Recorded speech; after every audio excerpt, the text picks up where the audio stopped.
ka ba ever? Nag-literature ka? Hindi nga, totoo. Like, anong art? Theater. Theater. Okay. Bakit?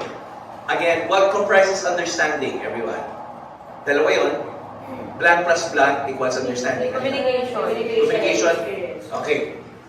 Alam mo, maski inimbento mo yan sa hindi, dinala mo kami dun sa kwento eh. Kasi, maski, di ba yung alam niyo yung Pasig, alam niyo yung Bacood, alam niyo yung Pureza, maski hindi namin alam, yun ang katabi ng Pasig, pag lumakad ka doon, yung kasi ako na-imagine ko na, oh my God, yes, nandun ako sa lugar na yun ah. Tapos ito yun eh.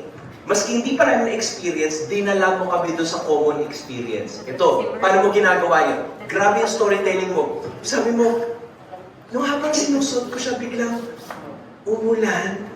Tapos kami lahat, gano'n. Diba? Simple lang yung mga yun. At ito ha, again, it's not just the experience, pero kung paano mo binanat yung words. Okay yung words, normal yung words eh. Pero ano yung nakapagpapunta sa atin doon? Yung tono mo eh. Ito question, di ba sinabi mo, lo and behold, binuksan mo, ano yung lo and behold? Dapat, bito ka lang, kumaga pang ano lang. Break na siya. Okay. Dala na sila eh. Dala pa sila dun sa... Oh, yun na nga, di ba? Ito, yung pag may nauuna, may nagbibigay ng ending, alam mo, good, ano yan, sign yun.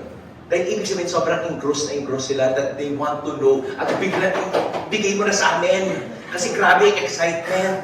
Ang taas ng engagement mo, grabe. Sa lahat ng mga narinig ko so far, that was probably the best. Okay? So thank you very much, Jess, and I appreciate it. And now, sino gusto mo i-volunteer?